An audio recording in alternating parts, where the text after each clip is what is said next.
my name's Drew. I'm here to talk about brain versus computer. So the main idea for me was I wanted to do an introduction to neuroscience, exploring two main things. And that is the links between the functioning of the brain and computers, and how well computers can do tasks associated with different brain areas. So we'll start out with this nice image of the brain. So just to make this clear, this is pointing this direction over here. And we'll start at the bottom. We've got the brainstem and spinal cords, and this deals with sensory and motor input. Up from there, we get to the cerebellum at the back here, and this deals with all movement and balance issues. Going up from there, we get to the occipital lobe, which deals with all of the vision stuff. We're going to continue up to the parietal lobe, which has all the motor cortex, touch and taste. We'll have a look at the temporal lobe, hearing and language, and finally we're going to have a look at the frontal lobe, which integrates all of these senses together. And to give you a general overview, we're basically going from lower to high level brain function as we go through these different areas of the brain. We're also going from what we understand very well and have mapped out very clearly into areas which we honestly don't know how is organized and how it works exactly. And essentially, we're also going from where machines are better to where we are still better at doing things.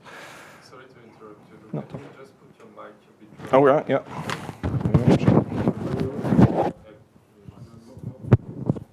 Maybe more on the right side.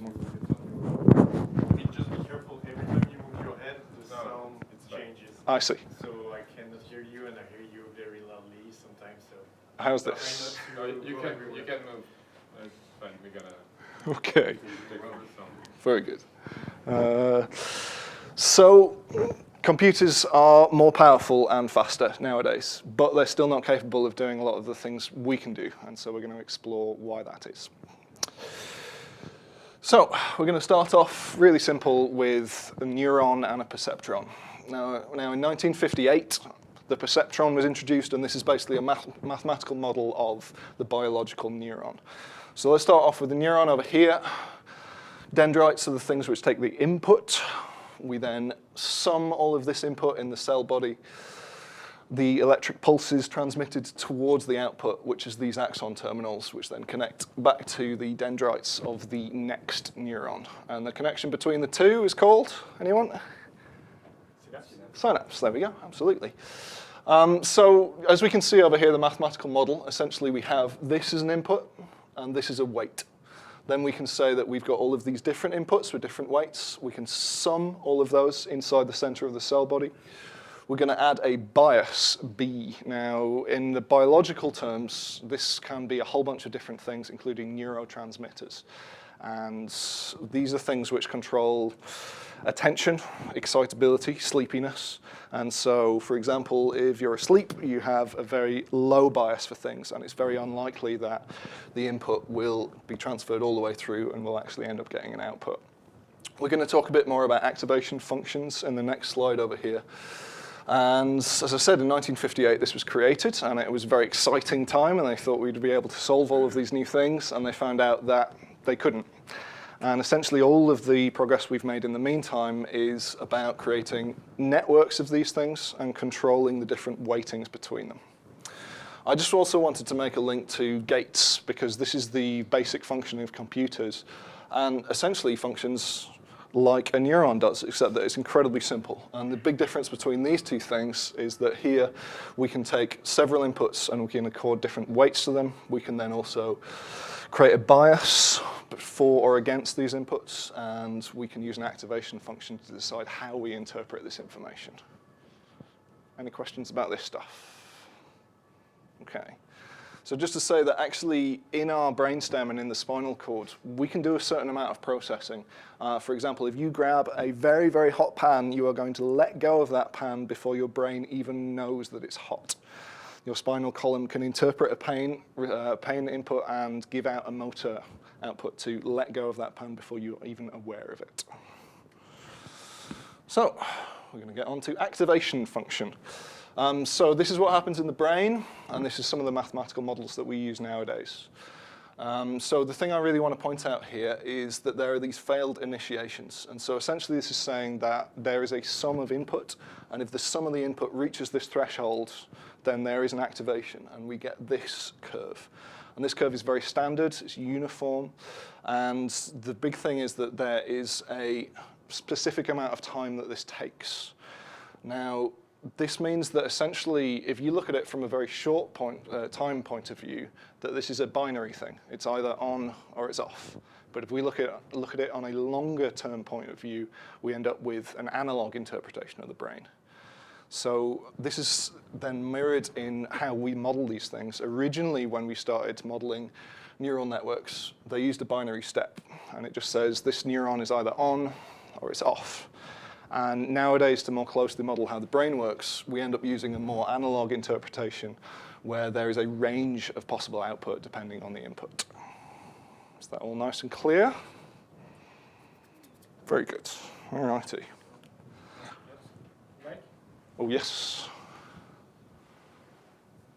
So you mean that the analog output, it's based on if there is a value, it's going to be transferred even if it's very low? That's what you mean? It's like so it's more that I mean that based on the slide previously also, like the function, the activation function is going to pass a value which is not only 1 or 0, it can be like 0.5 or 0.3 or something like that? So it's more that once we get past this threshold of input, we end up with output which is 1. What I'm saying with the analog is that these things will occur periodically, and the faster they occur, we can interpret that as a higher output, and the slower they occur, we can take that as a lower output. So essentially, many of these within a short time period, we're going to interpret as high, and very few of these within a certain time period, we're going to interpret as low. But for the mathematical model of neural networks, it's going to pass a value which is not only 1 or 0, it can be 0.5 or 0.3 or something like that, like I think after the activation function, yep, the value it's going to pass is not, if it was only on or off, it would pass 0 or 1, no? Yeah, exactly. Otherwise, it's going to be a value between 0 and 1 or 0 and 10 and something like that. Yep, so to make the link here, this activation function over here is these, and as I was saying, the older version of how we interpreted this, and a shorter temporal viewpoint is binary step over here, and a more modern interpretation of it, and a longer temporal viewpoint, we end up with an analog interpretation like one of these two. Okay. Is that clear? Yeah. Cool. Alrighty, so trick question of the day, how many senses are there? Anyone? 12. Anyone else? Now, I'm not going to give you a very satisfactory answer for this, unfortunately, because people argue about this all the time, but what I can say is it's not 5. So if you'll indulge me, everybody close your eyes. You're going to raise one hand up above your head. You're going to raise the other hand, and you're going to meet your two hands together above your head. Great, you can open your eyes now. How did you do that?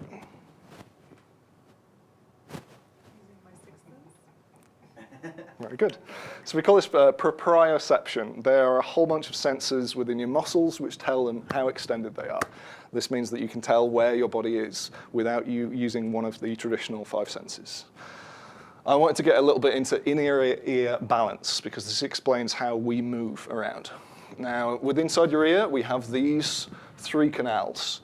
And these canals are filled with fluid, and they are all perpendicular to each other. So we end up with all 3 axes. Now, the idea is that when you spin, there are hairs inside of this, and the liquid will stay still. Those hairs will be moved by the liquid. And so this is essentially an accelerometer. The other thing we've got is we've got the utricle and saccule over here, and these contain things called otoliths, which are crystals which hang, essentially. And if they are moved to a different angle, you can sense that. And this is how you get both acceleration and static direction of movement. Now, one interesting thing here is that poisons, particularly alcohol, change the density of this fluid. So if you get drunk, the density of this fluid changes, all of the hairs will fall to one side, and you feel like you are spinning constantly. Now, let's talk a little bit about computer movement. So on the left over here, we have different generations of computer movement. This is all machine learning. What we've done here is we've just given the input and output to this machine learning algorithm, and we've rewarded it based on how far it's got. So as you can see, as we get through the generations, it gets better and better, and eventually it can walk. This is the underpinning of all computer movement nowadays. And we've gotten pretty good at it, and I'm sure you guys have seen some of these Boston Dynamics videos. Oh, no, that's not what I meant to click. My human movement isn't being very good right now. Go on, there we go. So I'm sure you've seen some of these videos, and it's actually quite impressive. We can now look at a possible set of obstacles. We can predict how I should move through it, model that movement, and then make really quite convoluted movements, and also get feedback live from accelerometers so that we can find out exactly where we are within all of this. Now, I'd like to be really self-congratulatory about this and say that computers are great, but we still have a long way to go, as we're going to see in the next slide. See in the next slide. We'll see in the next slide. You need to click on the white. Yeah. Oh, right, yes. Very good. All right. Okay, better. So, oh no, too far. No, way too far. Human. We can go back. All right, there we go. So, you guys might have seen this video. Oh, if we can play it, come on. Oh, wow. There we go. So now we can do tasks with this. We can assign it to this robot to say, pick up this box. You can then get this angry Bostonian man to come on along and abuse him, change the task, and we can actually deal with this. The robot can now sense that the object has changed, that it needs to re-accommodate for that. It can be pushed over, it can accommodate for balance, and actually we're doing quite well. This is pretty good. But to say that we've mastered this would be overly optimistic, as I'll show you with the 2018 Robot Football Championships, which leave a lot to be desired. Now, budget, obviously, is a big factor in this. But we have to, to do this well, we have to integrate a lot of other things, and that's what we're going to go on and talk about next. We have to be able to see where the other players are. We need to be able to deal with people bumping into each other, and essentially, as we go through this presentation, we'll see that the more integration of senses, the more information that we have to integrate, the worse computers are at it.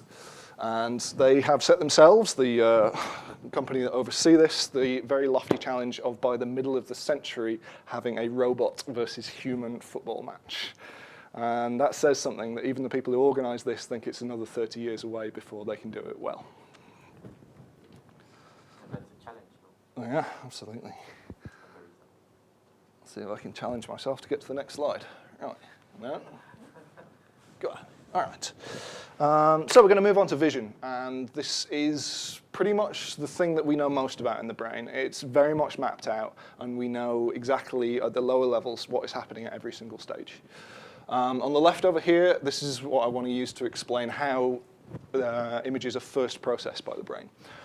So over here we have the vision in front of you, and you'll see that the left-hand side here goes to the right-hand side of the brain, and the right-hand side of your visual image goes to the left-hand side of the brain. And you can see that because of this split over here, it's not your left eye and your right eye, it's actually the right-hand side of your visual image and the left-hand side of your visual image over here. And then this is very literally mapped out on the back of the brain over here. So very literally, if there is a point over here, there will be a point in the left hemisphere of your brain that is excited, and it says, I see contrast, there is a point here. And I want to move up to the next level of cells just beyond that. Now, the first level of cells are just straight contrast. I am brighter than the cells next to me. I see something here. But the next level of cells in says, I see an edge. So what this next level of cells, let's say for this particular point, just inside the edge of the brain, we're going to end up with this cell, which is going to react very strongly to this bar of light at this particular orientation. So essentially, for any particular visual point, there is a series of cells which will go and find edges at various angles. This is a good example here because these individual cells see just a point, and they only see a point, and they only react to a point. We then sum this over here, and it says, is this line of cells active? And it says, yes, I see a line in this particular orientation in this particular place, and I have a strong response. You can see down over here, these two cells in the middle are still active because they still are seeing a band of light. But these are not, either side of it.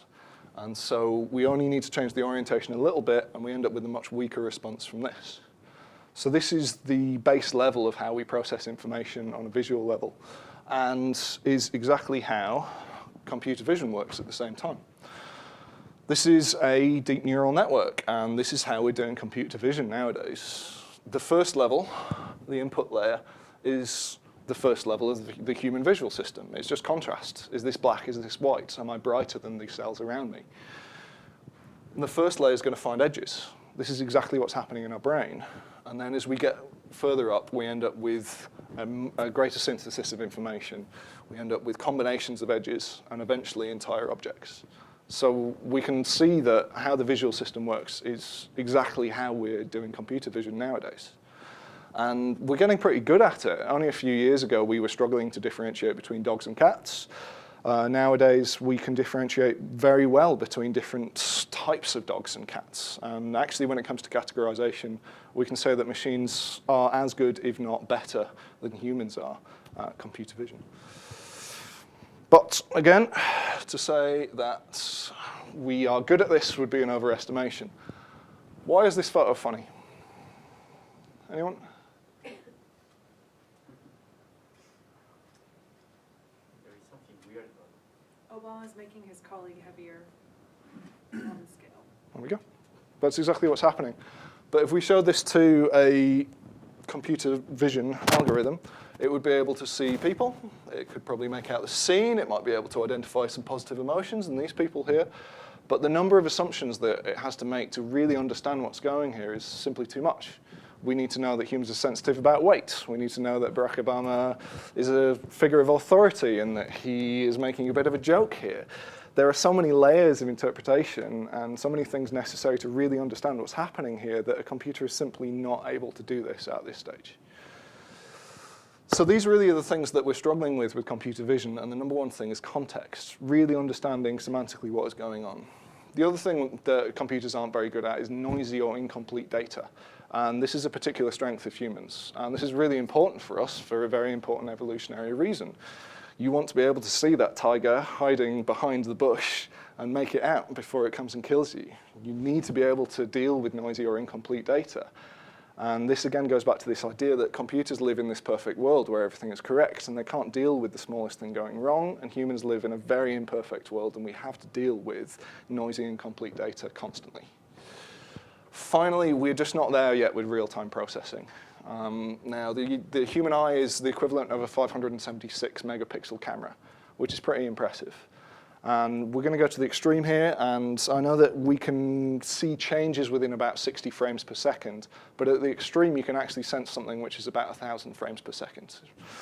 And so at the absolute extreme, we can say that there's 16 terabits a second of information from your visual system, and this is about 400,000 times the resolution of 4K video. Now, just to deal with this amount of information, never mind processing it, along with interpreting the context, is just beyond what we're capable of doing with computer vision nowadays.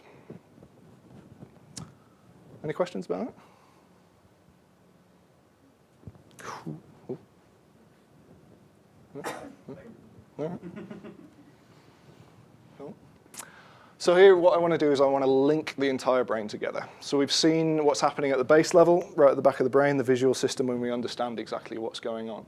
Now, in 1992, this two streams hypothesis was suggested, and it seems to be vaguely true. This is very much an overgeneralization, but from the visual system at the back over here, we're going to get these two streams which we're going to interpret very different types of information for very different reasons. So first of all, we're going to go into the temporal lobe over here, and we're going to deal with these pieces of information: color, texture, pictorial detail, shape, and size. And the main idea about this is recognition and identification. We want to look at something, we want to find out what it is. And so we're going to deal with high spatial frequencies. We're going to be looking at details. We're going to be dealing with long-term stored representations. We want to associate what we're looking at with something. We want to find out what it is. We're going to associate it with a cat, for example. And so we're going to have to go into our long-term stored representations of what a cat is and compare it with what we're looking at the moment. This is relatively slow, but it's very high consciousness. You are aware of what you are looking at.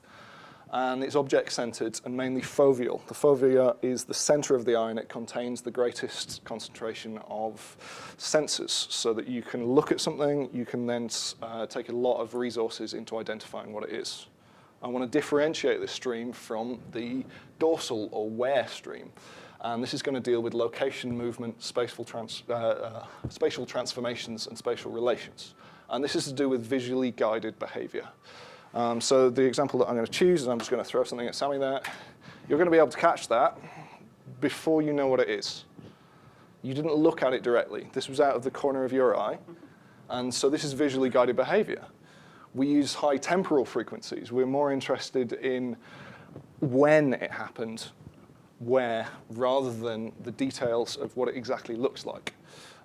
This is a short-term thing. We don't need to remember exactly where it was, etc. But it's relatively fast, and you are generally not aware of it. You don't need to be conscious of how you are catching this. You just need to catch it. And this is viewer-centered. It's across the entire retina. So we can then say that we're very much splitting the base visual information that we talked about before into these two streams to be able to process them separately. In the temporal lobe, we're going to be identifying what it is, and in the dorsal stream, we are going to be identifying where it is. Any questions? Oh, yeah, microphone, please. Lovely. Cheers. I was actually thinking about this example, for example, the picture of Obama. And it's like, you're saying, okay, there's a really a lot of information, but I'm actually not processing it. I'm ignoring maybe 98% of the data. Yeah. And if you show me this, I'm going to say, oh, it's funny. Then you don't show it, and you say, okay, what color is the floor? And I won't be able to say it because I completely erased that from my. So maybe I was thinking, don't know, but maybe it's kind of like the weight of the connections between neurons that make me process the information differently. Yeah. But for me, it's not clear how can that be modified in real neurons and not in the computer models. I don't know if you... No, that's a very good question. And if I had the answer to that, then I would fix computer vision, and we would be taken over by computers now already. That's a really good question. Attention is one of the things that we're good at as human beings. We are good at looking at something, taking out the salient pieces of information, remembering that. And honestly, we forget most things. We generally overestimate the accuracy of our memories, and really all we do is remember the important elements. So this is a really good example, because as soon as I move away from this, what you remember is what was happening in the scene. Why was it funny? You don't remember what color the floor was necessarily, or these other pieces of information that weren't important. And this is one of the things that computer vision and computers in general could do with being better at, is understanding what's important, taking that information and leaving the rest. Good question. Thank you. Very good. Oh, yeah, great. No, don't be. How the brain choose object processing or spatial processing? All right. It's very good. So first of all, the thing you're looking at, generally speaking, is the thing you're examining for spatial details, so you can find out what it is. And everything around the rest of your vision is used to orientate yourself within the space. So that's the really big difference, is generally speaking, you're looking at the thing that you want to find out what it is, and you are not even aware of the rest of the cues that you're using to orientate yourself and move around the space. Have I answered your question? Cool. Okay. Great. So we're going to move on to the parietal lobe up here, and we're going to talk about the sensory and motor homunculus, which are these two rather attractive guys just over here. So just to be clear about what's going on over here, we've got these two strips down the side of the brain. The sensory is just behind the motor. Now, actually what's happening is it's not just the left-hand side over here. What's happening is that in the left-hand side here, you have a sensory area of your brain which is associated with the right side of your body. And on the right-hand side over here, you have a piece of brain which is associated with the left-hand side of your body over here. So we can see that it's not equal. You do not have the same amount of brain power dedicated to different areas of the body. And for a really good reason. We need to be able to have very fine motor control and very fine senses in our fingertips. And we do not need to be able to know what's going on the small of our back. It's simply not that important for us. And so this is why we get this really strange representation of what a human being is. But in your brain, this is actually how your body is represented. Now, there's some really interesting things that go on here in the parietal lobe, and I want to talk about mirror neurons as a basis for empathy for one of them. This, again, is something that computers are not very good at. Now, there's a thing called a mirror neuron, and they are fascinating, and I can't talk about them enough today because they are the underpinnings of altruism, the underpinnings of empathy, the underpinnings of learning. Now, the idea is that there is a neuron which fires with a particular action irrespective of who does that action. If I raise my right hand, this neuron fires. If you raise your right hand, that same neuron fires. It doesn't care who does the action. All it does is identify an action and fire. So this is being suggested as a basis for how we learn. We look at other people, we understand what they're doing, and we can then do it ourselves. It's been used as a philosophical basis for altruism to say that we all appreciate the same thing happening to everybody. And it's something that computers just can't do very well. They can't understand that there is another person or another computer, that they have an action, and the action is the same as theirs. Plasticity and phantom limbs. Now, when we lose a limb, this brain doesn't change. We still have an area associated with that limb. And so people experience phantom limbs, which is fascinating, that they have all of the experiences associated with this limb. Worse than that, though, people can experience phantom limb pain. How do you stop pain in a limb that no longer exists? Now, they used to think that there was some sort of nerve problem, and that was still sending information to the brain.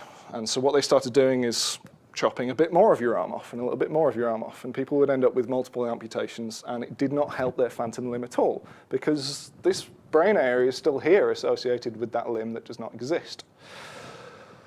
Now, plasticity is this idea that you can rewire parts of your brain, and it's something that we're quite good at as humans, and computers are not very good at. And this, I had the pleasure when I was in the States of studying under a guy called V.S. Ramachandran, who created this very simple solution for phantom limbs. What he did is he created a mirror box. You would put both of your limbs, one of which does not exist anymore, into this mirror box, and you would have the visual feedback of seeing your limb there. This would then enable you to unclench the fist, which has been stuck as closed. It managed to help about 60% of patients with phantom limbs from experiencing any more phantom limb pain. And it was really, really phenomenal. Now, there's since been a lot of controversy about exactly how phantom limb pain is caused, but the important thing to stay here is that these brain areas still exist, they're still active, they still create a representation of this hand. And actually what happens over a period of time after you lose a limb is that these parts of your brain are rewired into other parts of their brain so they're still used. That whole fact of people only use 10% of their brains is not true. If you do not use a neuron, it will rewire itself into another part of the brain to be useful, or it will die. You use every single part of your brain, and if you don't, it will be rewired. Last thing I want to talk about here is fault tolerance. Now, computers aren't very good at fault tolerance. Let's just point out that your genitals are right next to your foot here. Now, it's not my thing, but a lot of people experience foot fetishes, and this very much goes to explain it. They are right next to each other, and you only need a few cross wires to experience some sort of sexual stimulation in association with feet. Finally, synesthesia is this fascinating problem which encompasses a whole range of different things. But synesthesia is essentially that one sense is wired into another sense. Now, the most common one of this is grapheme color. So people will have numbers, and they will associate numbers with colors. Does anybody here happen to do this? Over 1% of the population has this. And actually, people, over 1% of the population has a grapheme color association. And the big thing is that these are very much hardwired. They continue for the period of your entire life. And people, oh no. People actually find them really useful because they can use them to remember information. Let's get back in just over here. Sorry about that. The second most common one is music and color. And I think one of my favorite examples is Liszt and Rimsky-Korsakov had this massive disagreement about what color different musical keys were. Now, both of these guys were geniuses. They were fantastic at what they did, and part of the reason was they could use other senses that we don't use to visualize music. They could see color. There are two types of synesthesia. There's projective, where you literally experience other senses associated with stimuli, and there's associative, so you think of the thing. So this could be, I say a word and you see orange, or this could be, I say a word and you think of the color orange. Now, this is a fascinating topic that really we don't know a huge amount about, in the sense that we can just say that these different senses are wired together. There are over 80 different types of synesthesia, and we can just say these different brain areas are wired together. We can't justify it, but what we can say is that it does not stop us from being able to do things. In fact, it's actually helpful for a lot of people. And a lot of real geniuses get a lot of their inspiration or a lot of their sensory information through synesthesia. 4.4% of the population is estimated to have some kind of synesthesia. Any questions about that? Cool. Oh, yeah, good, yeah. Just a single question, but it's like, for example, that's why, I don't know how it works in the brain, like when you get blind, you say like all of your other senses get like sharper or something like that? Is this rewiring, is this synesthesia, mix of those, or nothing to do? I would like to say yes, but it seems that is a little bit of an urban myth. Now, people who lose their sense of sight very early on, a certain amount of their brain is going to be rewired to do something else. Essentially, the idea with plasticity is the younger the brain damage, the easier it is for your brain to rewire. And the older you are, the more difficult it is. That's not to say that you can't learn something when you're older. It's just that an infant who experiences severe brain damage in a particular area is very likely to have a full recovery. And those particular things that are processed within that brain area will simply be processed somewhere else. Whereas the older you are, the more likely you are to lose that sense entirely and never be able to regain it. Now, with people becoming better at other senses, if they lose one of their senses, it seems it's more that people generate a whole bunch of ways of dealing with not being able to see. One of my favorite examples is Ray Charles, wasn't it? He was blind. He wore very hard shoes, and so he would tap on the floor and he would hear echoes. And there is a difference between there being an open door and being a closed door if you tap your foot. These are the kind of things that you'll end up as coping strategies, essentially, if you can't see anymore. But there's not a huge amount of evidence that you will suddenly become Spider-Man and be able to see in other senses. Good question. Cool. All right. Good. So we're getting into the temporal lobe and natural language processing. So across the top here, we have the stages of natural language processing. This is what humans do, this is what computers do, and we've gotten pretty good at it computer-wise nowadays. But let's talk about the brain first of all, just over here. There are these two areas which are particularly associated with language, Broca's area and Wernicke's area. And they, when damaged, are associated with very different types of speech problems. People who have a damaged Wernicke's area are able to produce completely fluid, natural-sounding speech, but the speech that they produce is completely meaningless. Neither can they interpret information. They don't understand anything anymore, but when they speak, it sounds like they're speaking naturally. It would be like listening to somebody speak a foreign language, which would sound natural until you understood that language and you'll realize that it's complete gibberish that's coming out of their mouth. On the other hand, if you damage Broca's area, people have no problem with meaning at all. They understand meaning, they can produce meaning, but their grammar, their syntax, their intonation is completely broken. You might say something like, go, shop, car, and you would no longer be able to string those things into a fluid sentence. So when we get to this stage, we don't really know exactly how language is produced in the brain, but what we can say is that different areas associated with different elements of language processing, and that damage to different areas of these can result in very different types of language problems. Now, the reason why this brain is facing right is because language is very much associated with the left hemisphere, and I want to briefly talk about split brain patients. Now, in the 1980s, people who experienced really severe epilepsy underwent a very severe type of surgery to split their two hemispheres in two. There's this massive fibrous called the corpus callosum, which connects the two hemispheres, and they would very simply open up the brain, take a scalpel, and cut that in two. Now, very interestingly, these people who had this hemisphere split could still do things like walk in a completely normal manner, because that's associated with much baser level brain functioning. But there's some really interesting things when it comes to sensory processing. Now, as we talked about earlier, you have these two different hemispheres of your brain that see the two different areas of your visual space. So let's imagine we have somebody with split brain syndrome, and we're going to flash up an image very quickly, so they look at a point in the center, and you have two pieces of information that flash up over here. This piece of information will go into the left hemisphere, and this piece of information will go into the right hemisphere. So let's say that we look at a point, and we flash up a noun, keys. We're going to flash up keys on the left-hand side over here. The right hemisphere will see keys. You can then ask that person, what did you see? And they will say, nothing. I didn't see anything. Did you flash something? Because the left hemisphere didn't see it. But if you ask them to pick up from a range of items, their left hand will be able to go straight to keys and pick up the keys. This, for me, leads into this really interesting idea that you can have two conscious brains. You can have two parts of your brain that have different parts of information and is incomplete. We can very much then identify the left hemisphere as responsible for language.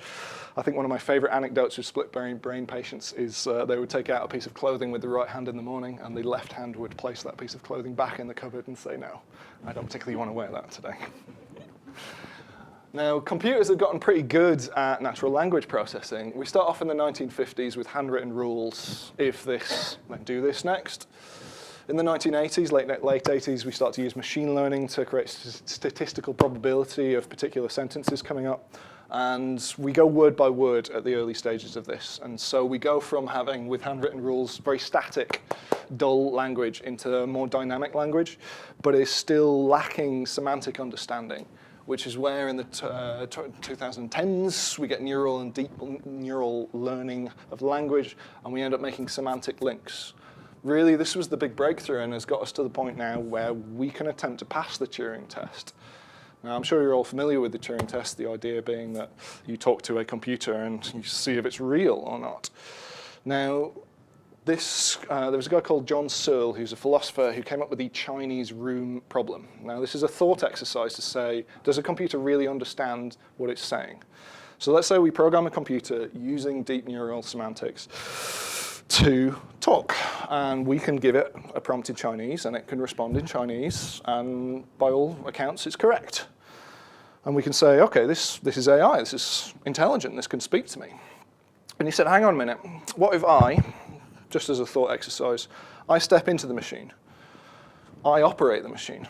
I can see this is the input, this says this is the weighting of probability, that this is the appropriate output, and I hand that output out of the room. I am inside a room, I take an input, I put it into the computer, and I put out an output. His thing was saying this is strong versus weak AI. A strong AI understands what it's saying. A weak AI doesn't understand what it's saying. It just takes an input, finds out what the appropriate response is, and gives an output. And, oh no, it happened again, didn't it? And I'd say this is the really big difference between, sorry, let me just log back in there. I'd say this is the thing that we can't do at the moment. I would say that what we have at the moment is weak AI. we very much can have a computer speak to us now, and we can have a conversation. But does it really understand? It's a difficult question. Now I'm going to play a terrifying audio clip.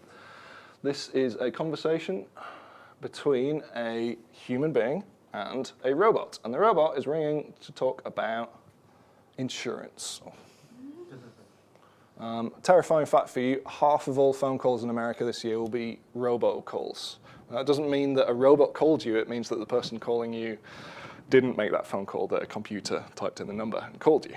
But it's a lot cheaper to get a computer to do this, and so they've started doing this, and we end up with this terrifying reality. Go on. You can do it. There we go. I am a real person. Can you hear me okay? Yeah, I can hear you fine. I just want to hear you say, I am not a robot. Yes, I'm a real person. Right, but will you say I'm not a robot? Will you say I'm not a robot?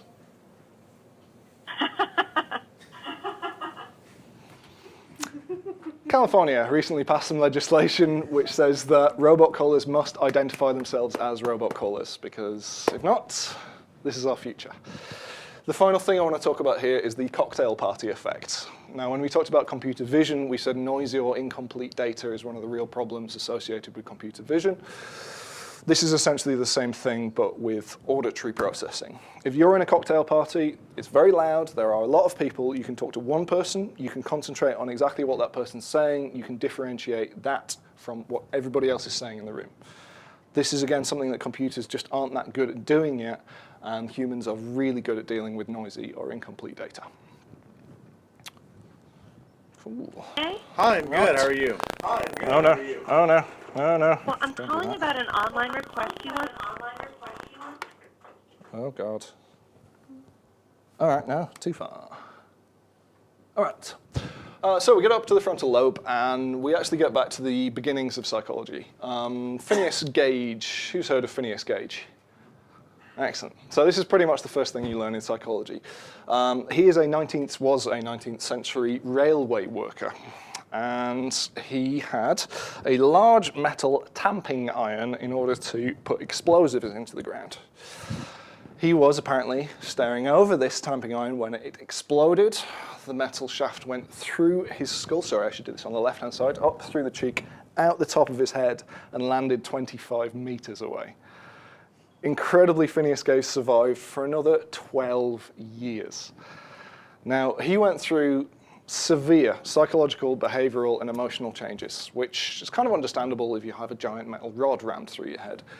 But this led to the idea that different parts of the brain are responsible for different things. And really, this is the beginnings of psychology and the beginning of what we've been talking about thus far today, the idea that we can localize a particular function to a particular part of the brain and understand exactly what it's doing.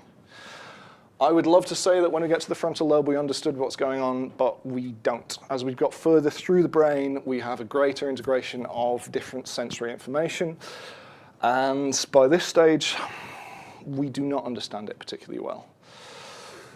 What we can do is we can produce art nowadays. This is one of the things that the frontal lobe is, we could say, is associated with. Executive decision-making, reasoning, and creativity. Now, Obvious Art are this Parisian-based art collective, a bunch of young kids who decided to create art using AI. And they've done pretty well, because this particular piece of art, Edmond de Bellamy, sold for $432,000 at Christie's at the end of last year. Now, you might also recognize this, because we bought one. Apparently, this is in 42, so you guys might see it at some point.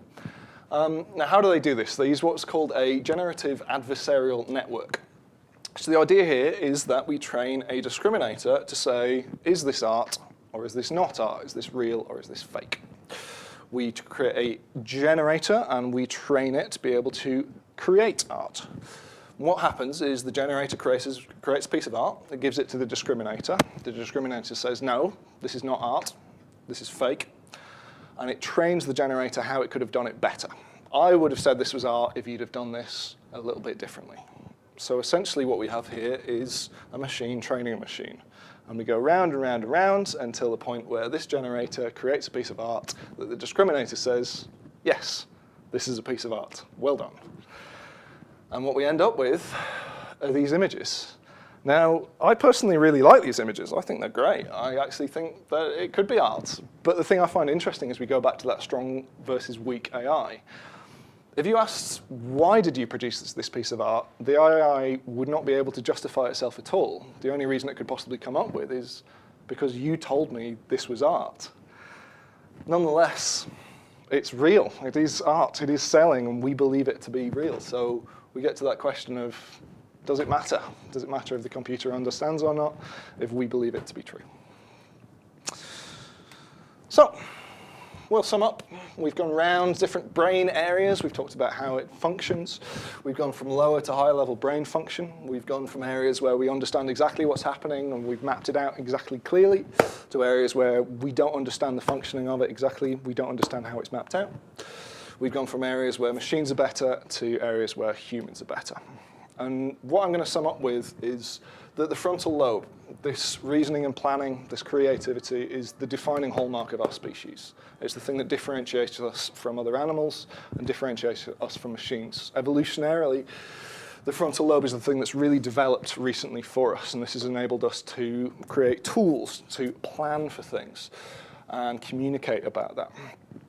This is the thing that's lacking for AI, a general intelligence. The idea is that we can do elements of all of our base sensory processing. What we can't do with AI at the moment is synthesize all of those things into something which we could associate with a general intelligence.